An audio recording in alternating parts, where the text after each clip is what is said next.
Շարունակեցինք, 24 TV-ին շարունակում է աշխատանքը, տաղավարում այսօր իմ հյուրն է Հայաստանը ես եմ նախաձեռնության հիմնադիր Նայիրի Սարգսյանը։ Բարև ձեզ։ Բարև ձեզ։ Շնորհակալ եմ հյուրընկալվելու համար։ Ես եմ շնորհակալ հավերի համար։ Թեև վերջին շրջանում մենք տեսնում ենք, որ կառավարության առջև փոքր եւ միջին բիզնեսով զբաղվող անձինք բողոքի ակցիաներ են իրականացնում, իրենց դժգոհություններ են արտահայտում հարկերի բարձրացման հետ կապված, սակայն պետական եկամուտների կոմիտեի նախագահը օրերս մամուլի ասուլիս տվեց եւ նա ամփոփելով 2025 թվականի հունվարից մինչեւ ապրիլ ամիսների ընթացքում իրականացված աշխատանքները, նա պնդում է, որ հարկային տերորի մասին իրենց ուղղված մեղադրանքները իրականությանը չեն համապատասխանում։ Հարկային խստացումներով սկսված տարվա առաջին 4 ամիսներին պետական եկամուտների կոմիտեն շուրջ 950 միլիարդ դրամ է հավաքել, մոտ 15%-ով ավելին է, քան 2024 թվականի նույն ժամանակահատվածը։ Ինչ կասեք։ Կասեմ, որ մի ձևակերպում էլ ավելացնեմ այդ տղայի ասուլիսից, ասում էր պետք է հարկ վճարել, որպեսզի երջանիկ լիներ, ընդհանրապես կասեմ, որ մանկամիտ երիտասարդ է, որը փորձում է ինչ-որ աշխատանքներ կայացնել։ Իրականում պետական եկամուտների կոմիտեի աշխատանքային եզակի աշխատանքներից է, որը պետք չէ հանրայնացնել, նամանավանդ գործողությունները, երբ որ մենք որակում ենք գործողությունը որպես հարկային տերոր, շատ դեպքերում դրա մեծ բաղադրիչը նաև հանրայնացումն է իրենց ենթադրում, որովհետև բոլոր ժամանակներում, բոլոր պետություններում միշտ լինում են անբարեխիղճ տնտեսվարողներ։ Անբարեխիղճ տնտեսվարողների համար եւ հարկային օրենսգրքով եւ քրեական օրենսգրքով նախատեսված են պատիժներ։ Այսինքն, եթե հարկը թեր հայտարարել է, սխալ է հաշվարկել, որի մեջ կա միտում, գոյություն ունի դրա համար տուգանքի, տուժի սահմանման ինստիտուտ, ինչպես նաև գոյություն ունի քրեական պատժի ենթարկելու ինստիտուտ։ Եվ ինչ որ այդպես մասկաներով, ինչ որ շոուներով մտնել, հանրայնացնել, աշխատակազմի վրա այդպես ներազդել, վախի մթնոլորտ ստեղծել, տարածել, այնուհետև հանրայնացնել, որ Հայաստանում գիտեք, այսպես է հարկային մարմինն աշխատում, զենքերով մուտք գործել կազմակերպություններ, համակարգիչները արգրավել, համակարգիչները տանել քննչական կոմիտեի շենքում, չպահպանվող միջանցներում ուղղակի միմյանց վրա դասավորել ու տարիներով նույնիսկ չանդրադառնալ դրան, այո, դա հարկային տերոր է։ Իսկ այդ տղայի մեկնաբանությամբ, քանի որ սա այդպես ստվերի դեմ պայքար է, ապա եկեք գնանք իրենց գործողություններին։ Ինչ է արել պետեկամուտների կոմիտեն ստվերը ընդլայնելու համար, ինչ գործողություն է կատարել խթանելու համար, այնուհետև այդպես բարի հրեշտակի թևերով ներկայանում է իբր ստվերի դեմ պայքարող։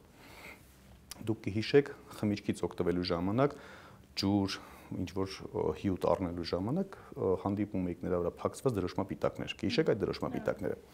2025 թվականից դրանք փոխվեցին QR-ներով ինչ-որ,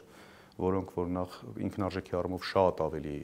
այդպես մատչելի պետք է լինեին, քան այդ փաստաթուղթը, թուղթը, որը որ փակցնում էին, բայց արյոտես, որ շատ ավելի թանկ է, ու արյոտես, որ ինչ-որ մասնավոր կազմակերպության, այդպես մասնավոր գրպան է դա գնում։ Ընդ որում դրա թվային անվտանգությունը չկարողացան այդպես ապահովել եւ զարգտվեց ստվերային շրջանառության աճին։ Այժմ հնարավոր է շատ ավելի կեղծել այդ QR կոդերը եւ պատճառներից դա ամենագլխավորներից մեկն է, որ ստվերային շրջանառությունը Հայաստանում ավելանում է։ Եվ ավելանում է ոչ թե բարեխիղճ տնտեսվարողներ, ովքեր միշտ արտադրել են կամ ձեռք են բերել, վերավաճառել են, այլ հայտնվում են շուկան նման պարագայում միշտ ինչ որ ժուլիկներ եւ սկսում են չարաշահել։ Մասնավորապես դա կարող է հանդիպել ոգելից խմիչքների ոլորտում ու այդպես շարունակ։ Հաջորդ այդպես հավաքագրման վերաբերյալ, որ հարկային տերոր է թե հարկային տերոր չէ, եկեք հարկերի հավաքագրման կառուցվածքը դիտարկենք, որ հարկերից են ավելի շատ հավաքագրել եւ որ կազմակերպությունների վրա են այսպես հարձակումները տեղի ունենում։ Ավելի շատ հավաքագրում են ավելացված արժեքի հարկը, այդպես ուղղակի օպերատիվ մարմինները հարկային օպերատիվ մարմինները մուտք են գործում եւ որոշակի թիվ են պայմանավորում, ասում են, այս թիվ պետք է տանեք վճարեք։ Նույնիսկ կան դեպքեր խոշոր արդյունաբերական ընկերություններ մուտք են գործում, չկա որևէ տեսակի իրավական խախտում, դեպք եմ կոնկրետ ասում, ուղղակի հանգամանքներից ելնելով անուն չեմ հրապարակում։ Մարդկանց ասում են, տեսեք, եթե պայմանականորեն 50 միլիոն դրամ բյուջե վճարում չիրականացնեք, քրեական գործը հարուցում ենք, ուղարկում ենք գործը քննչական մարմիններին ու ձեր համար խնդիրներ ստեղծենք, արդեն հարցումներ կուղարկենք ձեր արտասահմանյան գործընկերներին ու համակարգիչները կարգրավենք եւ այլն։ Բարեխիղճ, նորից եմ կրկնում, բարեխիղճ աշխատող արդյունաբերական գործարան, որը որ Հայաստանի տնտեսության համար կարևորագույն նշանակություն ունի նամանավանդ այսպիսի իրավիճակում, մարդկանց ասում են, այդ կապ չունի, որ դուք սպիտակ դաշտում եք աշխատում, ձեր մոտ ամեն ինչ ճշգրիտ հաշվարկված է հարկերը։ Չեք ցանկանում վճարել։ Տարել են դեպք եմ ձեզ նկարագրում, որ 1 տարի համակարգիչները պահում են իրենց մոտ, նույնիսկ քրեական գործով որևէ գործողություն չեն նախաձեռնում։ 2 ամիս քննչական գործողության ժամկետ լրանում, քննիչը որոշում է կայացնում, որ պետք է հետաձգել, երկարացնել եւ այսպես շարունակ։ Այսինքն այնպիսի ներգործություն են ունենում տնտեսվարողի վրա, որ ստիպված համաձայնության կա եւ ասի այո կվճարեմ։ Կամ ձերբակալություններ են իրականացնում, ուրեմն այսպիսի վիճակագրություն կա, չնայած հարցում էինք նաեւ ուղարկել դատական դեպարտամենտին ի-օգուտ պետության կամ ի-օգուտ հարկատուի հանգուցալուծված վեճերի թվականակի տրամադրման առումով ասեցին, որ չունեն, բնական է, որ չէին հանրայնացնելու դա, բայց որոշակի հաշվարկներից ելնելով ես ձեզ ասում եմ 80%-ից ավելին հայցերի, 80%-ից ավելին հանգուցալուծում են ի-օգուտ հարկատուների։ Հիմա բարեխիղճը հարկատունն է, թե պետական եկամուտների կոմիտեն։ Ակնհայտ է, չէ, որ պետական եկամուտների կոմիտեն աշխատում է այսպես անբարեխիղճ ու ոչ պետության զարգացման ուղղված մղումներով։ Պատկերացրեք 80% վեճերի, այսինքն հարկային մարմինը ակտ է գրում կամ լրացուցիչ հարկային պարտավորություն է ավելացում տնտեսվարող սուբյեկտների վրա, տնտեսվարող սուբյեկտը դիմում է դատարան իրավունքները վերականգնելու համար, 80% դեպքերում ավելի ընդ որում գործը հանգուցալուծում է ի-օգուտ հարկատուի, այսինքն հարկատուի վրա հանիրավի ուղղակի ակտ են գրել։ Ընդ որում հիմա իհարկե, հետո ասում են,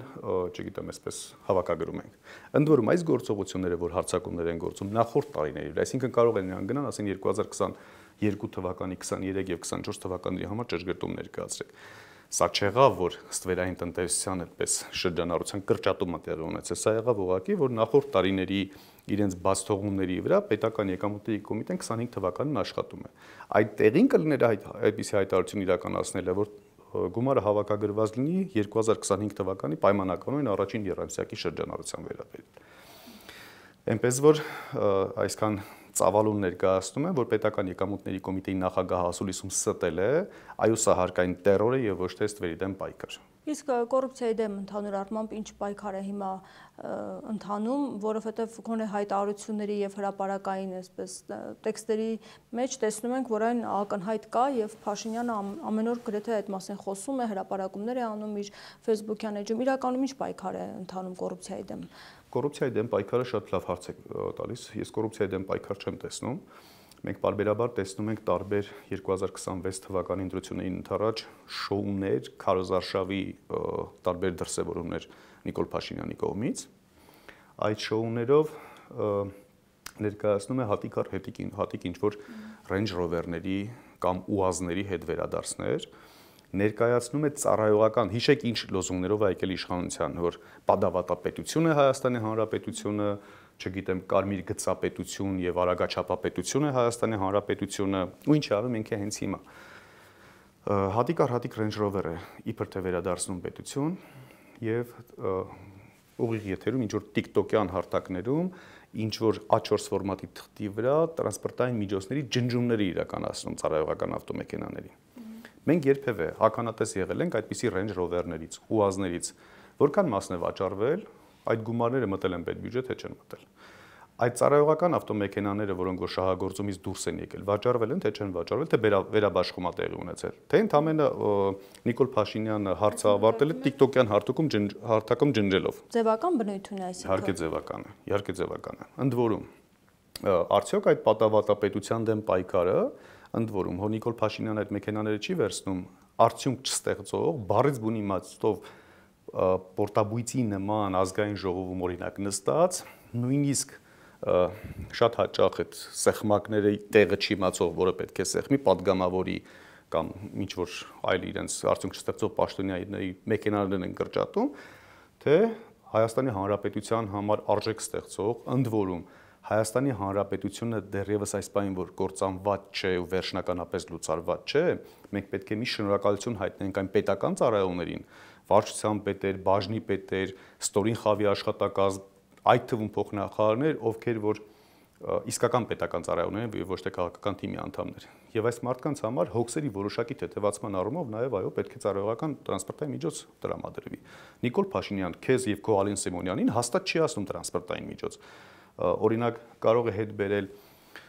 300,000 դրամ արժողությամբ ՈՒԱԶ, այսպես 3 հատ թվարկել, հատիկ առ հատիկ հետ վերադարձրեցինք, կամ մի հատ 3 միլիոն արժողությամբ Range Rover կիսաքանդ վիճակում,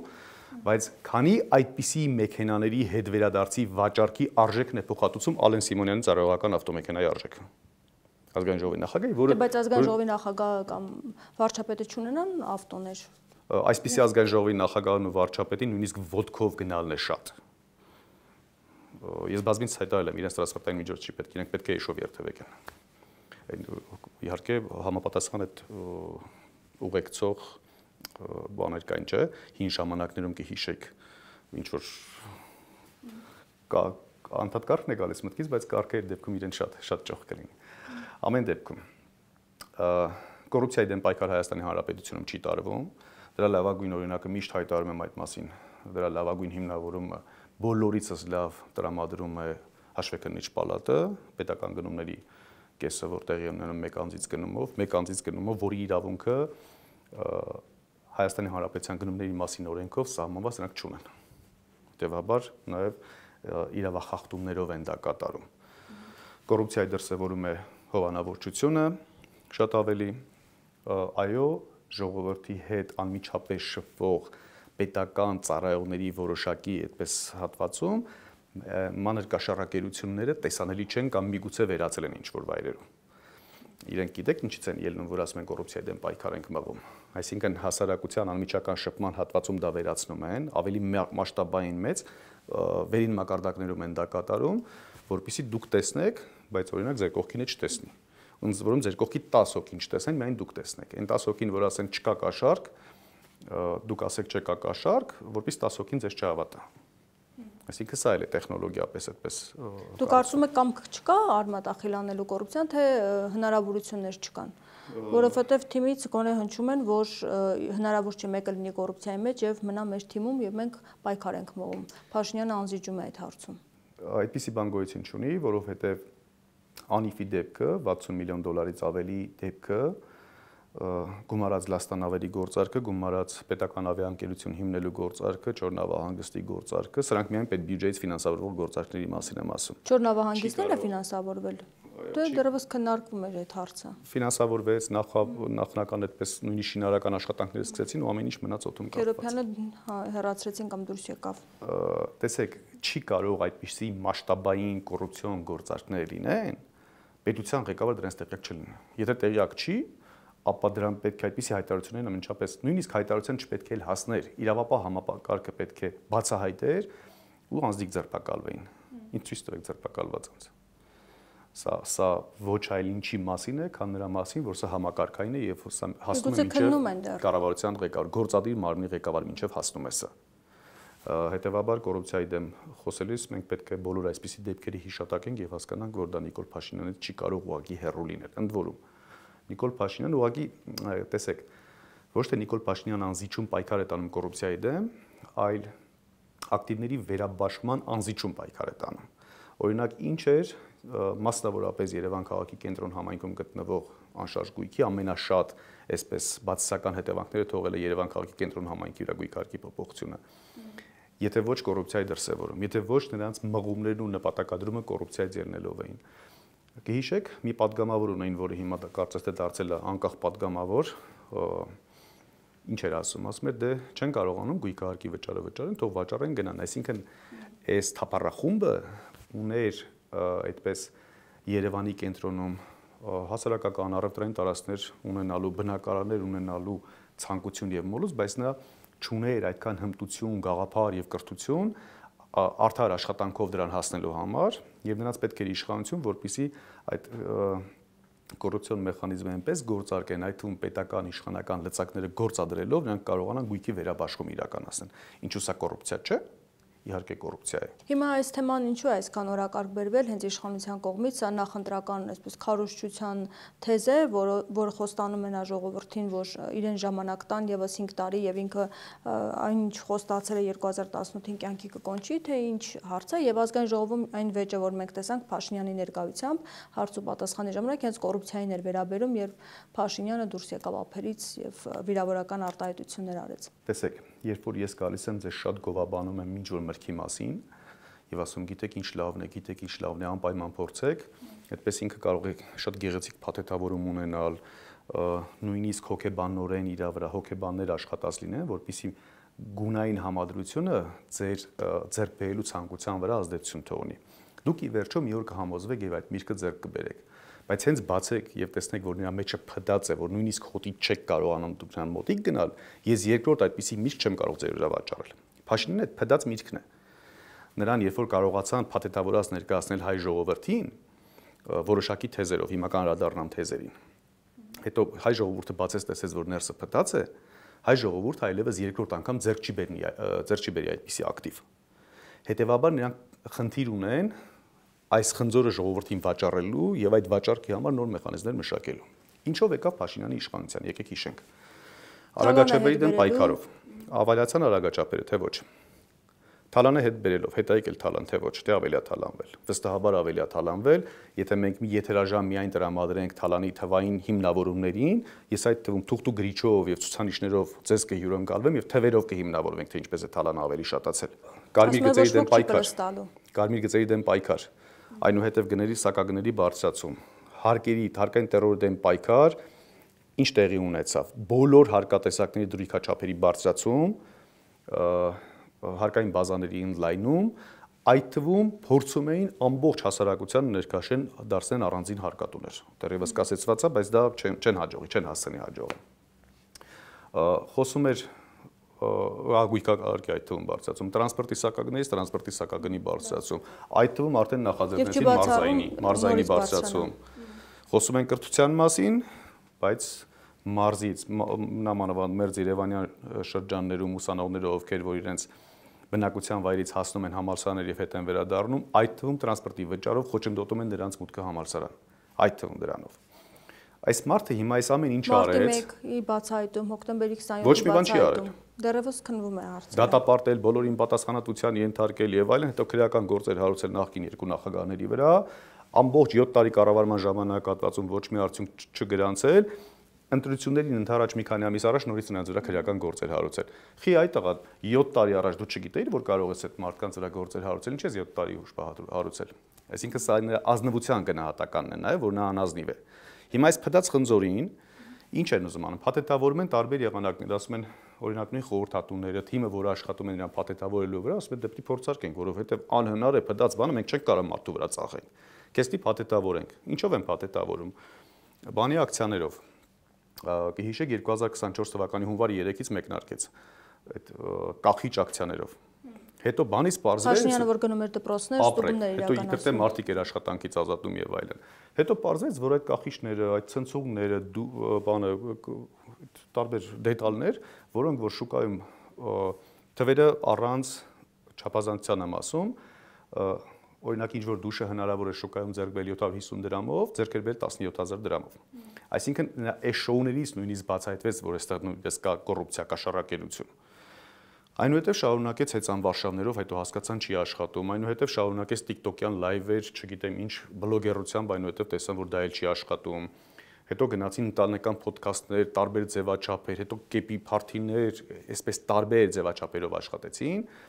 Տեսան, որ որևէ բան չի կարող այդպես նպաստել, որպեսզի այս փդած խնձորին կարողանան վաճառ կանեն ժողովրդին։ Հիմա նոր փորձարկումներ են իրականացնում։ Ձեր ասած այդ բոլոր գործողությունները այս փորձարկումների մեջ են գտնվում։ Այս տիրույթում են։ Հիմա այս ներքաղաքական լարվածությունը ինչով է պայմանավորված, երբ Փաշինյանը եւ ընդդիմությունը առճակատման են դուրս եկել եւ ավելի միտումնավոր սրվում է այս հարաբերությունները, ինչ նպատակ ունի։ Եթե նախընտրականը 1 տարի կա դեռևս շուտ չէ, այս ամեն ինչի ինչ խնդիր կա։ Շուտ չէ, որովհետեւ 1 տարվա մեջ դեռ ինքը շատ բան պետք է փորձարկի։ Հիմա գնացել է փորձարկման հետեւյալ ուղղությամբ, իբր թե ժողովուրդ, տեսեք, եթե ես չլինեմ Հայաստանի գործադիր մարմնի ղեկավարը, ապա ինձ կարող է լինել փոխարինել ընդհանրեն Քոչարյանը, նախորդները եւ այլն եւ այլն։ Բայց նախորդի վրա այլևս չեն կենտրոնանում, որովհետեւ այլևս դա չաշխատող թեզ է։ Հիմա իրեն պետք է ստեղծել կերպար։ Հիմա պետականության վրա են կենտրոնում։ Եթե մենք լինենք ինքնիշխան կլինենք, եթե իրենք կան, Հայաստանը իր սուվերենությունը կկորցնի։ Դա սուտ է, հիմա դա էլ կասեմ ինչով է սուտ։ Իրան պետք է այլընտրանք ստեղծել մեկին, որը այլընտրանքը չի իրական, ստեղծել մեկին, նրան ավելի վատը ներկայացնել, քան ինքն է, որpիսի հայ ժողովուրդ ընտրություն կատարի ոչ թե լավի եւ վատի միջև, այլ ընտրություն կատարի վատի եւ վատագույնի միջև։ Հիմա այս սցենարն է զարգանում։ Իսկ ինչ վերաբերում է ինքնիշխանության կողմնակիցներին, երկու ձևով դրա հիմնավորում եկեք տանք։ Նիկոլ Փաշինյանը ինչ ասել է, միշտ կատարել է տրամագծորեն հակառակը, Արցախը Հայաստանը, հետո Արցախը դարձավ Ադրբեջան, ընդ որում հիմա Ադրբեջանից շատ է ինքը ռոպագանդում, որ Արցախը ադրբեջանական է, ինչի մասին է խոսում։ ՓՄԶ ոլորտը պետք է զարգացմանը օժանդակենք, հիմա խոչընդոտում են։ Հարկային տերոր չպետք է լինի կրկնակի խստությամբ նախորդ իր իշխանության ժամանակատված առաջվա այդպես խստությունից կրկնակի խստությամբ է իրականացնում։ Ինչ ասել է հակառակն է իրականացնել։ Այսինքն, եթե գնում է իշխանության պահպանման ճանապարհով կամ քարոզով, իբր թե Նիկոլ Փաշինյանը գնում է Հայաստանի Հանրապետության ինքնիշխանությունը վերջնականապես ոչնչացնելու ճանապարհով։ Օրինակ շատ են չէ խոսում ԵՄ-ի մասին։ Ցանկացած չեմ խոսում Հայաստանի կարգավիճակ, Հայաստանի ներուժ, բացարձակ չեմ որևէ այսպես գիտագործնական թեզեր առաջ չեմ տանում։ Զուտ տրամաբանորեն եկեք գնանք։ Որևէ պետության, որևէ կառույցի կամ նույնիսկ պետության չէ, կազմակերպության, ընտանիքի անհատի մակարդակ մինչև եկեք իջնենք։ Որևէ կառույցում անդամակցությունը ազատությունները ավելացնում է, թե նվազեցնում։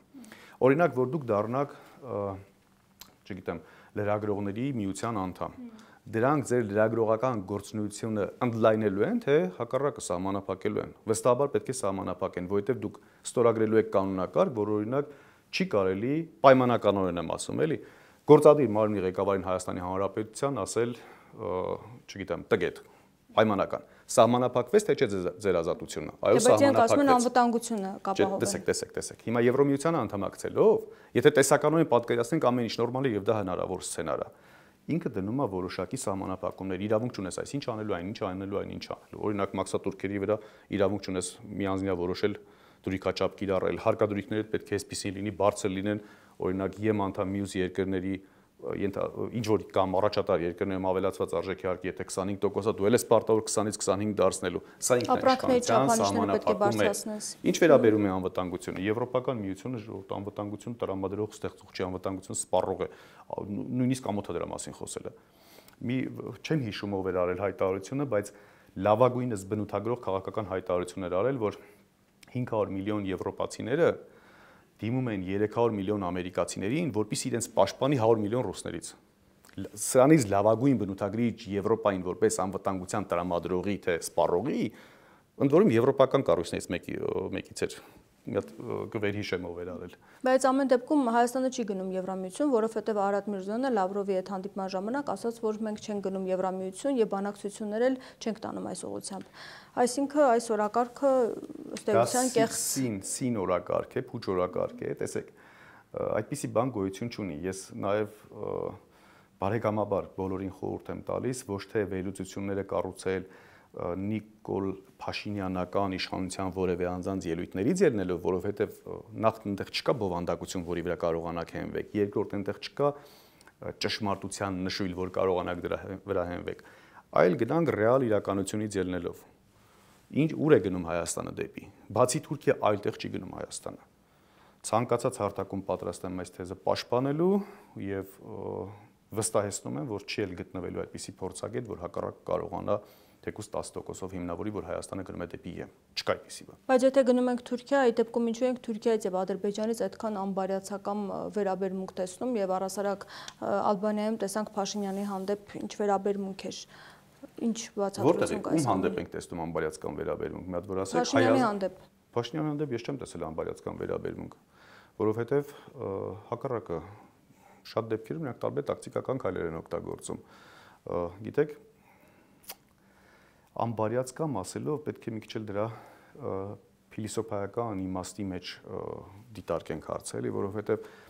մի մարդու հետ շփումը կարող է դիտարկվել անբարյացկամ, կախված այդ մարդու կշռից եւ դերից, հաջորդ մարդու հետ կարող է հանդիպել իրեն հասանելի վերաբերմունք։ Փաշինյանի հետ ինչի այլ լեզվով կարելի է շփվել, այսինքն կարելի է Փաշինյանի հետ խոսել, որ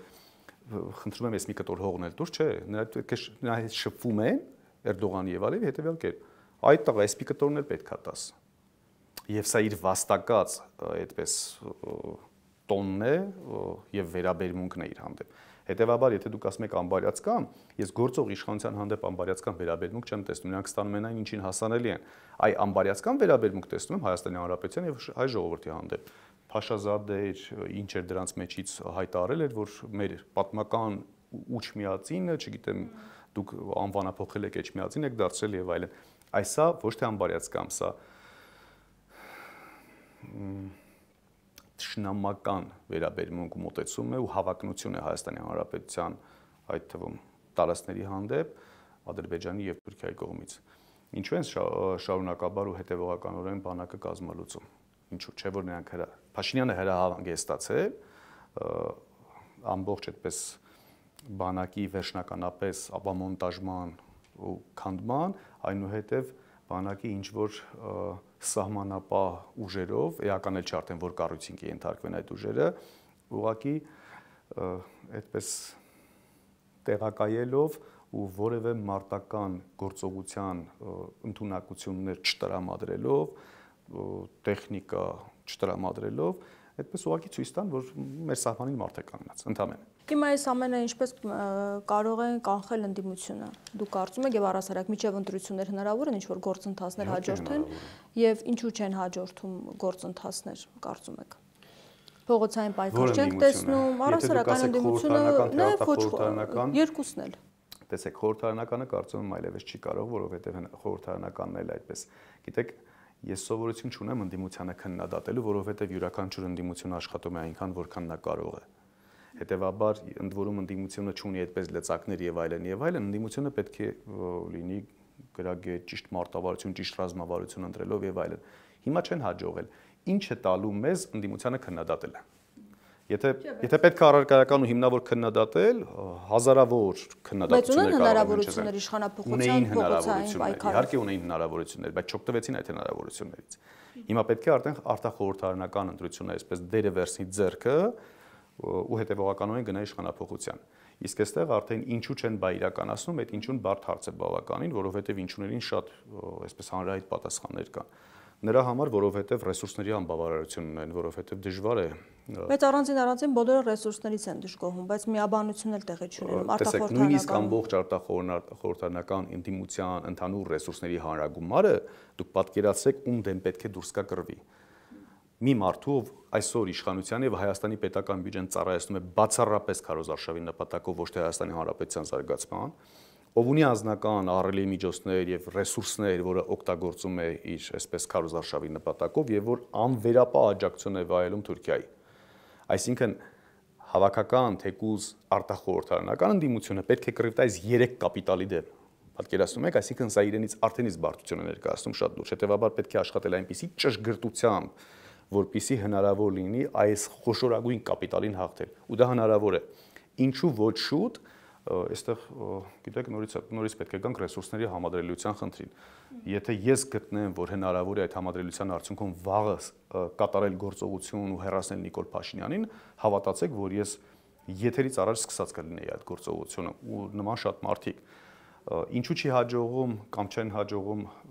այլ ուժեր կամ թեկուզ այդ թվում հավաքական ընդդիմություն ասվածը, որովհետև արդեն հասել են հասարակությանը տարբեր ժամանակահատվածներում տարբեր հիասթափությունների հասցնել։ Հասարակությունը քանի անգամ իր վճռականությունը ցույց տվեց եւ դուրս եկավ փողոցներ եւ ասաց մենք պատրաստ ենք։ Դուք մեզ տվեք ծրագիրը, դուք մեզ տվեք գործողությունների պլանը, դուք մեզ թեկուզ կարգադրեք ինչ պետք է անենք եւ մենք պատրաստ ենք իրագործելու, մենք փողոցում ենք գտնվում։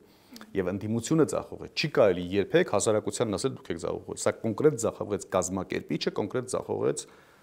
մարդը, որ այդ պատասխանատվությունը ստանձնել էր։ Հետևաբար հասարակությանը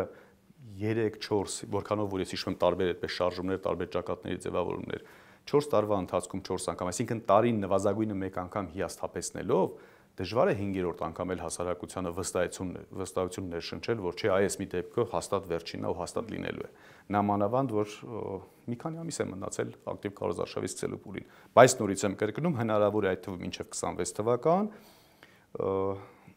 տեսնենք։ Հիմա շատ է խոսվում, որ մարդիկ հոգնել են ներկա նախկին այս դիսկուրսից եւ առասարակ նոր ուժ են ուզում տեսնել եւ իսկապես եթե լինի այդ նոր ուժը եւ վստահություն ներշնչի, հնարավոր է մեծ համախմբում լինի։ Ինչու այդ նոր ուժը իսկապես հայտնի չի հայտնվում։ Ինչու՞ չի, բայց ով ասել որ չի հայտնվում։ Դաշտում լիքն են ուժեր ախր։ Այնքան ուժեր կան, անհատներ, ուժեր։ Որ իրենց իսկապես ուժ է ներկայացնում, ոչ թե անհատներ, որոնք քննադատում են, խելացի են, ունեն ֆիլիսոփական իմաստին պետք է անդրադառնանք։ Ինչ է ներկայացնում, որ իրենց ուժ է ներկայացնում։ Այսինքն ունի թիմ, որ եթե իշխանապողություն լինի, ինքը կարող է կառավարել երկիրը։ Բազմաթիվ են այդպիսի ուժերը։ Հարց է արդյոք այս մեդիա տարափի մեջ, այս ինֆորմացիոն տարափի մեջ հնարավոր է հանրությանը անընդհատ այդ երրորդ դեմքը կամ երրորդ ուժը ներկայացնել։ Մի քիչ առաջ չի ասում, որ մենք կռվում ենք պետական,